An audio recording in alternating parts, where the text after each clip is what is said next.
समय रैना और रणवीर अलाहाबादी की जो कंट्रोवर्सी खड़ी हुई थी after the infamous stand up comedy show, उसके बाद से पूरा देश इस डिवीजन में पड़ गया था कि मोरालिटी की डेफिनेशन आखिर है क्या। Where are we drawing the line?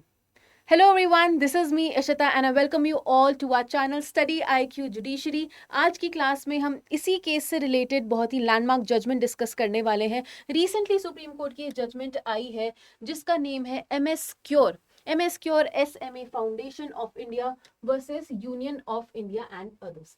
इसी जजमेंट में कोर्ट ने एक क्वेश्चन एक्सप्लोर किया है कि फ्रीडम ऑफ स्पीच कहाँ पर शुरू होती है, कहाँ पर खत्म होती है। मोरालिटी की परिभाषा क्या, क्योंकि अगर हम प्रैक्टिकल एस्पेक्ट्स पे बात करें तो एक्चुअली में मोरालिटी कहीं पर भी through out the law define है, क्योंकि हम उसको डिफाइन नहीं कर सकते। जूरिस्प्रूडेंशियल एस्पेक्ट की अगर हम बात करें तो समय के साथ साथ जैसे जैसे टाइम चेंज होता जाता है, जैसे जैसे सोसाइटी में हमें एवोल्यूशन देखने को मिलता है, वैसे वैसे मोरालिटी की भी डेफिनेशन चेंज होती जाती है। मोरालिटी के स्टैंडर्ड्स जो हैं वो चेंज होते जाते हैं। तो आज के इस सेशन में हम यही समझेंगे कि हमारे कोर्ट्स की क्या समझ है, हमारे कोर्ट्स की क्या अप्रोच है इन द फ्यूचर, ये सोशल मीडिया कंटेंट रेगुलेशन को लेकर, कंटेंट क्रिएटर्स की फ्रीडम ऑफ स्पीच के ऊपर लेकर, और क्या जो भी ऐसा अगर कंट्रोवर्शियल मटेरियल, कोई भी ऐसा कंट्रोवर्शियल बात अगर बोली जा रही है जो कि मॉरल बेसिस पे भले ही डेरोगेटरी हो सकता है, बहुत ही ज़्यादा खराब भी हो सकता है, बट क्या हम उसको एंटी नेशनल कैटेगराइज कर सकते हैं? मोरालिटी और एंटी नेशनलिज्म में क्या कोरिलेशन है और सुप्रीम कोर्ट ने इसके बारे में क्या बोला है, वो हम आज के सेशन में डिस्कस करेंगे। तो सबसे पहले इस केस के बारे में आप लोग इशू समझिए कि इशू क्या अराइज हुआ। इशू अराइज हुआ था वही जो मैंने अभी आपको स्टार्टिंग में भी दिखाया था, दो कंटेंट क्रिएटर्स की कंट्रोवर्शियल स्टेटमेंट्स की वजह से, जहां पे एलिजिडली डेरोगेटरी रिमार्क्स बोले गए थे। किसके किसके लिए बोले गए थे? For the parents, disabilities and जो कंटेंट परसीव किया गया, क्या वो एंटी नेशनल कैटेगराइज किया जा सकता है? तो अगर हम इस इतना ज्यादा स्ट्रिक्ट इंटरप्रिटेशन फॉलो करेंगे, इतनी ज्यादा स्ट्रिक्ट परिभाषा फॉलो करेंगे, तो फिर फंडामेंटल राइट जो है हमारा, फ्रीडम ऑफ स्पीच, उसका तो कोई मतलब ही नहीं रह जाता। फिर तो कल को कोई और भी अगर इतने ज्यादा डेरोगेटरी स्टेटमेंट्स भी नहीं बोले जाएंगे, उनको भी मॉरल ग्राउंड्स पे कर्टेल किया जा सकता है। सुप्रीम कोर्ट ने देखिए यहाँ पर क्या बोला। कोर्ट ने ये बोला कि उनका ये ऑब्जेक्टिव नहीं है कि वो गैग करना चाहे। गैग का मतलब चुप करवाना, शांति, कि अब कुछ ज्यादा बोलने की जरूरत नहीं है। वो कर्टेलमेंट नहीं चाह रहे हैं फंडामेंटल राइट ऑफ स्पीच का, पर वो एक इलस्ट्रेटिव सजेशन दे रहे हैं। मतलब सोच के देखिए जरा, इलस्ट्रेटिव सजेशन सोच के देखिए कि ऐसा कोई रेगुलेटरी मैकेनिज्म आ जाए जिसको पहले तो ट्रायल बेसिस पर हम सोसाइटी में इंप्लीमेंट करें, पहले हम लोगों के ऊपर उसको अप्लाई करके देखें, और फिर उसके बाद में हम रियल कंक्लूजन पर पहुंचेंगे। इस बेसिस को हम कहते हैं कि पहले देखना कि सोसाइटी कैसा परसीव करती है उस लॉ को, फिर उसके बाद में देखेंगे कि हम उसमें अमेंडमेंट लाएंगे, हम उसमें चेंजेस लाएंगे, या हम उसको रिपील ही कर देंगे। इस पूरे सिनेरियो को बोला जाता है पायलट बेसिस। पर पायलट बेसिस अपने आप में एक बहुत ही बड़ी कॉन्ट्रोवर्शियल चीज है, जो कि बोलने में काफी सही लगता है कि पहले कर कर देख लो, बट क्या अमेंडमेंट प्रोसेसेस लाना इतना आसान होता है? क्या वो चेंजेस लाना इतना ज़्यादा इजी होता है? बहुत ही ज़्यादा टाइम कंज्यूमिंग मैटर्स होता है, और बहुत सारी जो लाइफ्स होती हैं in the middle of all these things, उनके ऊपर काफ़ी ज़्यादा प्रॉब्लम अराइज हो जाती है। तो इसलिए पायलट बेसिस कॉन्सेप्ट को काफ़ी ज़्यादा कॉन्ट्रोवर्शियल भी माना जाता है। बट इस जजमेंट में हम समझेंगे कि कोर्ट ने क्या बोला है। कोर्ट ने प्रपोज किया है कि ऐसे मैकेनिज्म्स को बनाया जाए जहां पे Aadhaar based age verification for content access की मांग हो। Aadhaar based age verification for content access and formation of an autonomous regulatory body, जहां पे strict laws against derogatory obscene content को भी लागू किया जाए। आधार बेस्ड एज वेरिफिकेशन मतलब कि पहले आधार कार्ड की रिक्वायरमेंट पड़ेगी कि अगर किसी भी तरीके का मे बी डेरोगेटरी हो गया, ऑब्सीन हो गया, भाषा में अगर ऑब्सीन हो गया, मॉरल ग्राउंड्स पे अगर ऑब्सीन हो गया, उसको अगर किसी को कंज्यूम करना है, तो कोर्ट ने सबसे पहले तो एक क्वेश्चन उठाया कि आधार बेस्ड एज वेरिफिकेशन बहुत ज्यादा इंपॉर्टेंट है। क्योंकि आप लोग देखते हो सोशल मीडिया राइट नाउ, मतलब कंटेंट जो है वो भले ही रेगुलेटेड है, एज के थ्रू वो भले ही रेगुलेटेड है, बट अगर हम इन जनरल कंटेंट अवेलेबिलिटी की बात करें तो कोई भी पर्सन, भले ही वो छोटी उम्र का हो या फिर वो बहुत ही ज़्यादा उम्र का हो, वो सब उस कंटेंट को कंज्यूम कर सकते हैं। तो सुप्रीम कोर्ट ने उसी चीज़ के ऊपर मैकेनिज्म्स अप्लाई करने की बात करी है। फिर पायलट बेसिस अप्रोच, जो मैंने अभी आप लोगों को बोला कि बहुत ज़्यादा कॉन्ट्रोवर्शियल एस्पेक्ट है ये पायलट बेसिस अप्रोच होता क्या है अपने आप में? इसका डेफिनेशन ये है कि ऐसी स्कीम जो अथॉरिटी इसको अलाउ करता है कि भाई पहले जो आपको रिफॉर्म्स करने हैं ना, पहले उसको ट्रायल के बेसिस पे चला लो आप। पहले उसको सोसाइटी में देखो कि लोग उसको कैसे परसीव कर रहे हैं, फिर उसके बाद में आप उसका फुल स्केल इम्प्लीमेंटेशन करना, फुल स्केल एक लीगलाइज फ्रेमवर्क के थ्रू, एक लीगलाइज स्ट्रक्चर के थ्रू आप उसका इम्प्लीमेंटेशन करना। फिर प्रॉब्लम क्या इसमें अराइज होती है, मैंने अभी आपको प्रॉब्लम के बारे में भी बताया था कि वाइल पायलट स्कीम्स में work for policies regulation applying them to constitutional framework, यानी कि फंडामेंटल राइट्स के लिए अगर ऐसी कोई स्कीम अप्लाई करी जाएगी तो वो फंडामेंटली फ्लॉड है अपने आप में, क्योंकि वहां पर डायरेक्टली डायरेक्टली वहां पे हिट होता है freedom of speech, freedom of speech, ठीक है। और ये चीज नहीं हो सकती, तो कहीं पर तो ऐसा फ्रेमवर्क लाया जा रहा है जो कि इन कॉन्ट्ररी है विद द फंडामेंटल राइट्स, और कहीं पर ऐसे रेगुलेटरी फ्रेमवर्क लाए जा रहे हैं जो लोगों के इस राइट को कटेल कर, तो दोनों क्रिस क्रॉस में आ गए, दोनों कॉन्फ्लिक्ट में आ गए। ये चीज तो हमारा कॉन्स्टिट्यूशन अलाउ ही नहीं करता है। फिर आगे चलते हैं, क्या होता है, कंसर्न जो अराइज होता है ये कॉन्स्टिट्यूशनल बर्डन को फ्लिप कर देता है। Instead of state providing a restriction is necessary proportionate before limiting the rights as required under 19 clause 2 of the constitution, pilot basis ये अज्यूम कर लेता है कि restrictions with possibility of retrospective evaluation होना चाहिए। मतलब कि पहले रिस्ट्रिक्शन अप्लाई कर दो, फिर भाई हम पीछे जाके देखेंगे, फिर हम रेट्रोस्पेक्टिव अप्रोच देखेंगे कि किस चीज को हमें मॉरल ग्राउंड पे वैलिड कैटेगराइज करना है और किस चीज को हमें इनवैलिड कैटेगराइज करना है। तो ये तो बड़ा ही सुनने में भी आप लोगों को जरूर लग रहा होगा कि बड़ा सा ये टीडियस कॉन्सेप्ट हो गया है, बड़ा ही टाइम कंज्यूमिंग कॉन्सेप्ट हो गया है। पार्टीज इन्वॉल्व भी बहुत ज़्यादा सफ़र करेंगे, इन जनरल लोगों की जो थॉट प्रोसेस है, जो मेंटल थिंकिंग है, वो काफ़ी ज़्यादा हिट लेगी यहाँ पर। Then this undermines the constitutional order and treats citizens as subjects in a constitutional laboratory. जैसे कि माइस के ऊपर साइंटिफिक लैब्स में एक्सपेरिमेंट्स करे जाते हैं ना, वैसे ही आप सिटीजन्स को ट्रीट करोगे। तो भाई right to freedom of speech के साथ साथ यहाँ पर fundamental right to life, both are going out of the box, both are absolutely going out of the box. तो हमें ये देखना बहुत जरूरी है कि आर्टिकल 19 क्लॉज 2 यानी कि रिस्ट्रिक्शंस, इसमें आप किस चीज को कैटेगराइज कर सकते हो।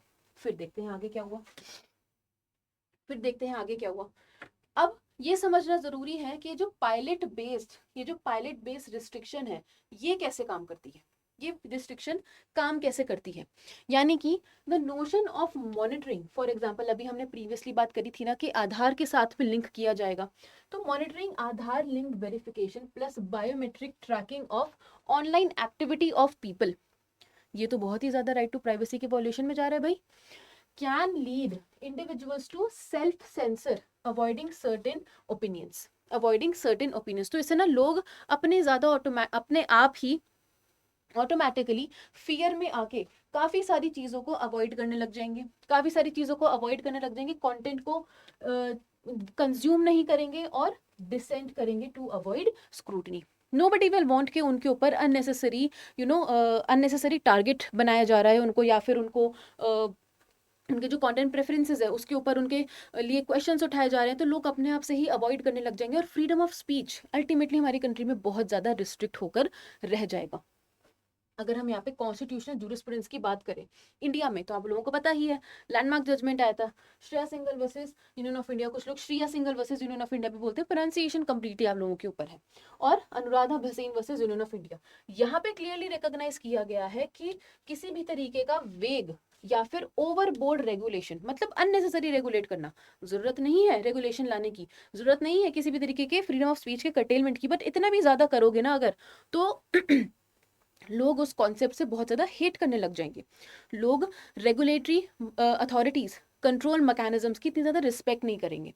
फिर even if under the guise of content moderation can have a chilling effect and needs heightened scrutiny।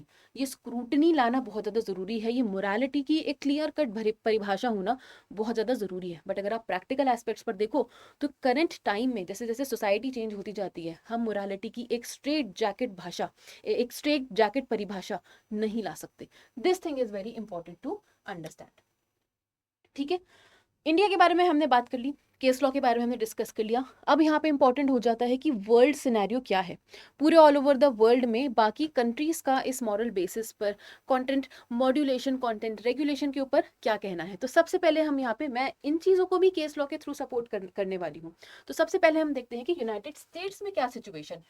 United states में एक जजमेंट आया था, स्किनर वर्सेस ओक्लाहोमा डॉक्ट्रिन जिसको बोला जाता है। वहां पे रिक्वायरमेंट है कि स्ट्रिक्ट स्क्रूटनी होनी चाहिए जो कि स्टेट करेगा, और उसके साथ साथ स्टेट को ये जस्टिफाई भी करना चाहिए अगर वो किसी तरीके की रिस्ट्रिक्शन को अप्लाई कर रहा है। देखो ये भी बहुत ज्यादा इंपॉर्टेंट चीज है, यहां पर स्टेट की अकाउंटेबिलिटी आ जाती है। यहाँ पे स्टेट की ऑटोमेटिकली अकाउंटेबिलिटी आ जाती है, क्योंकि स्टेट के ऊपर भी on the contrary duty arise हो रही है कि भाई रिस्ट्रिक्शन तो आप लगा लो, बट उसके साथ साथ आपको रीजन भी देना पड़ेगा कि आप हमारे कंटेंट कंज्यूमेशन पे, आप हमारे कंटेंट के यूटिलाइजेशन पे आप रिस्ट्रिक्शन क्यों लगा रहे हो, वो स्टेट को जस्टिफाई करना पड़ेगा, क्लैरिफाई करना पड़ेगा। उसके साथ साथ कनाडा में क्या बात बोली गई है, कनाडा में किस जजमेंट के बारे में बोला जा रहा है, आर वर्सेस ओक्स, यानी कि ओक्स टेस्ट दिया गया था वहां पे। इसके अकॉर्डिंग अगर किसी भी तरीके का लिमिटेशन लगाया जा रहा है, अगर किसी भी तरीके का रिस्ट्रिक्शन अप्लाई किया जा रहा है, तो उसका एक कंपेलिंग ऑब्जेक्टिव होना चाहिए, रैशनल नेक्सस होना चाहिए, वही सेम प्रिंसिपल जो हमने ऊपर वाली जजमेंट में पढ़ा, और be least restrictive and proportionate, मतलब कम से कम रिस्ट्रिक्शन वाला वो होना चाहिए, पर प्रोपोर्शन में भी होना चाहिए कि लोगों का freedom to speech, freedom to consume the media, इन सब चीज़ों का करटेलमेंट ना हो, क्योंकि फ्रीडम टू स्पीच है जहाँ पे, तो वहाँ पे freedom to criticise the government भी है वहाँ पे, तो लोग गवर्नमेंट को भी क्रिटिसाइज कर पाएंगे, अकाउंटेबिलिटी बढ़ेगी। मतलब ये ना एक साइकिल की तरीके से, अगर एक चीज़ को करटेल किया जाएगा फ्रीडम ऑफ स्पीच को, तो अकाउंटेबिलिटी रिड्यूस होती चली जाएगी, जवाबदेही सरकार की वो बचेगी ही नहीं, तो वो फोकस करना बहुत ज़्यादा ज़रूरी है। वापस से अगर हम इंडिया में आते हैं, तो इंडिया में Shreya Singhal versus union of India, इन दोनों केसेस ने इन दोनों केसेस ने क्लियरली वेग और ओवरबोर्ड रेगुलेशन के बारे में अच्छे से डिस्कस किया गया है, जो लोगों के ऊपर काफी ज्यादा नेगेटिव इफेक्ट ला सकता है अगर बहुत ही ज्यादा स्ट्रिंजेंट लॉज का हम एप्लीकेशन करते हैं तो। लास्ट में अगर फाइनल टेक की अगर हम बात करें, बिल्कुल लास्ट में चल के, कि हम एज एडवोकेट्स, हम एज लॉ स्टूडेंट्स, हम इस चीज़ को कैसे पॉजिटिवली अप्रोच में लेकर चल सकते हैं, हम लोग क्या कर सकते हैं इसके ऊपर, तो लास्ट में सेल्फ सेंसरशिप, मतलब कि खुद से ही जो हम कंटेंट कंज्यूम कर रहे हैं उसका हम सेंसर करें, उसको हम सर्वेलेंस करें, कि हमारे पास में कोई भी ऑब्सीन, हमारे पास में कोई भी मॉरली खराब चीज़ें, ऐसा कंटेंट हमारे पास में नहीं आना चाहिए। Aadhaar linking and biometric based verification could usher in widespread surveillance undermining privacy and free expression, जहाँ पे प्राइवेसी तो रिड्यूस हो ही जाएगी और फ्री एक्सप्रेशन जो है वो भी अपने आप में कर्टेल होता चला जाएगा। तो खुद से ही हमारी ड्यूटी बन जाती है कि हम ऐसा कंटेंट कंज्यूम ही ना करें जो मॉरली खराब है, सोसाइटल स्टैंडर्ड्स के अकॉर्डिंग खराब है। उसके साथ साथ अगर हम जूरिस्प्रूडेंशियल शिफ्ट की यहाँ पर बात करें, तो ये मूव थ्रेटन करता है to invert the constitutional burden, instead of requiring state to justify restriction it allows restriction first, कि मतलब पहले स्टेट नहीं बताएगा कि ये रिस्ट्रिक्शंस लगाई जा रही हैं और इसका रीजन, पहले रिस्ट्रिक्शन ही लगा दी जाएगी और उसके बाद में उसको आइडेंटिफाई किया जाएगा, उसके बाद में उसके रीजंस बताए जाएंगे कि क्यों। सेफगार्डिंग द फंडामेंटल राइट्स, आप जो लोग यहाँ पे वीडियो को देख रहे हो, आप लोग फ्यूचर जजेस हो, फ्यूचर एडवोकेट्स हो, फ्यूचर इंडिया का फ्यूचर हो बेसिकली, आप लीगल फेटर्निटी का, और आप में से काफ़ी सारे स्टूडेंट्स ऑलरेडी सर्विंग, आप में से काफ़ी सारे लोग ऑलरेडी सर्विंग एपीओज हो सकते हैं, ऑलरेडी सर्विंग जजेस हो सकते हैं। तो ड्यूटी हमारी यहाँ पर as a member of legal fraternity ये हो जाती है कि हमें समझना पड़ेगा कि इन फ्रीडम्स को हम ट्रायल एंड रन बेसिस पर नहीं चला सकते। हम पहले कुछ एक्शन करके देख रहे हैं फिर उसका रेपरकशन देख रहे हैं, ऐसे नहीं हो सकता। पहले क्लियर कट रीजन होना चाहिए रिस्ट्रिक्शन का और अकाउंटेबिलिटी होनी चाहिए, अकाउंटेबिलिटी होनी चाहिए, ठीक है। फिर कॉल टू विजिलेंस, कोर्ट्स को, लॉ स्टूडेंट्स को और एडवोकेट्स को अलर्ट रहना चाहिए। अलर्ट किसके लिए, too subtle but impactful shift since rights once diluted are hard to restore. बहुत ही पावरफुल लाइन लिखी है मैंने यहाँ पे। If the rights are first in the initially phase, if they are diluted they are very very hard to restore. बहुत लड़ाई करनी पड़ती है, बहुत बड़े रेवोल्यूशन पे जाना पड़ता है और बहुत सारी चीज़ों को भी करना पड़ता है। तो इट्स वेरी इंपॉर्टेंट कि हम अपने अधिकारों को पहले से ही सेफ गार्ड करके रखें, पहले से ही चेक करके रखें, और कुछ भी अगर